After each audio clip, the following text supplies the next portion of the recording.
నిచ్చి నిజాలు చెప్పే భారత్ ఎన్బి టీవీకి స్వాగతం.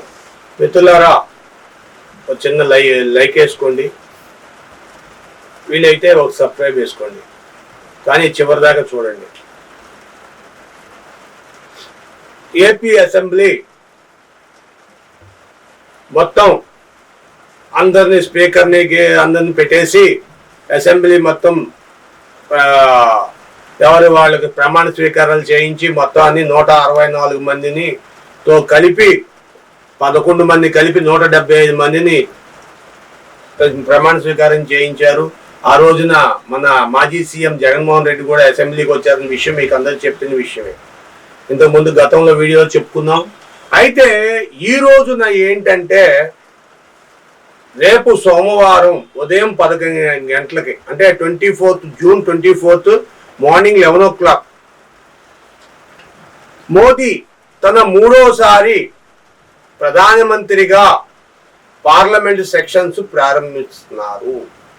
దాంట్లో భాగంగా దరిదాపుగా 280 మందితో ఏక సమయంలో ప్రమాణ స్వీకారం చేయించి, మీకు తెలుసు అందరికీ ఎప్పుడూ మంత్రులందరూ 72 మంది మంత్రులందరూ ప్రమాణ స్వీకారం చేశారు, అంతా మీకు తెలిసిన విషయమే.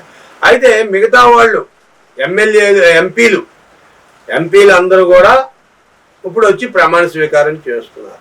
రేపు సోమవారం నాడు జూన్ 24th మార్నింగ్ 11 o'clock మీరు వీలైన వాళ్ళందరూ చూడొచ్చు. ఎందుకంటే ఇప్పుడు దాకా కూడా స్పీకర్ని ఎన్నుకోలేదు పార్లమెంట్కి. మరి ఎందుకు ఎన్నుకోలేదు, మరి స్పీకర్ లేకుండా ప్రమాణ స్వీకారం ఎలా చేస్తారు అని మీకు అనుమానం రావచ్చు.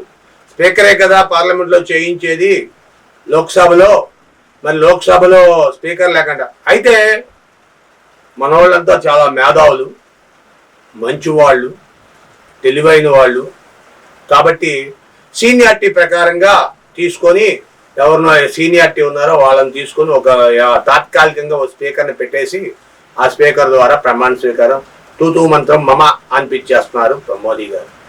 మరి ఏ శాఖలు ఏంటో కూడా మీకు చెప్పాము ఇంతకుముందు. మీరు విలువైన అభిప్రాయాలు ఒకసారి నెమరేసుకొని మీ అభిప్రాయాలు కామెంట్ రూపంలో తెలియజేయండి. రేపు మరి బీజేపీ కూటమి చేస్తుంది అని వీళ్ళు ప్రకటించారు. అట్నుండేమో ఇండియా కూటమి వాళ్ళు చేస్తామని వాళ్ళు ప్రకటిస్తున్నారు. వాళ్ళకేమో 235 ఉన్నాయి, వీళ్ళకేమో 240 ఉన్నాయి. ఎటు తిరిగి ఎవరైనా సరే మిత్రపక్షాలు లేకుండా, కూటమి లేకుండా ఎవరో ప్రభుత్వం ఫామ్ చేయలేని పరిస్థితిలో ఉన్నారు. మరి చూడాలి, ఎదురు చూడాలి.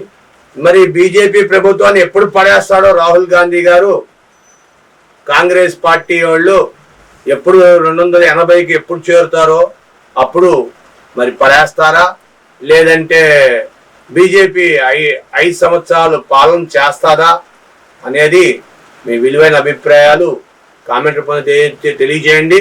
ముఖ్యంగా చంద్రబాబు నాయుడు ఇండియా కూటమికి వెళ్తాడా లేదా ఎన్డీఏ కూటమిలో ఉంటాడా అనేది మీ విలువైన అభిప్రాయాలు కామెంట్ రూపంలో తెలియజేయండి. ఇప్పుడు దాకా అయితే ఎన్డీఏ కూటమిలో ఉంటానని చెబుతున్నాడు చంద్రబాబు నాయుడు. మరి ఏం చేస్తాడో కానీ ఒక్క విషయం చెప్పట్లేదు చంద్రబాబు నాయుడు, ప్రత్యేక హోదా ఇవ్వకపోతే నేను పారిపోతా అని. అట్నుండి ఇండియా కూటమి వాళ్ళు మిమ్మల్ని గెలిపిస్తే మేము అమ్మటే ప్రత్యేక హోదా ఇస్తామన్నట్టు అని చెప్పి చెబుతున్నారు. ఉన్నది పోయింది, ఉంచుకుంది పోయింది అన్నట్టుగా చేస్తాడో మరి చంద్రబాబు నాయుడు. మరి అధికారం కోసం ఏ గడ్డైనా తింటానని చెప్పి అడుగు దూకుతాడో, మరి ఏం చేస్తాడో చూద్దాం. Wait and see. Thank you for watching our channel, your channel. Thank you.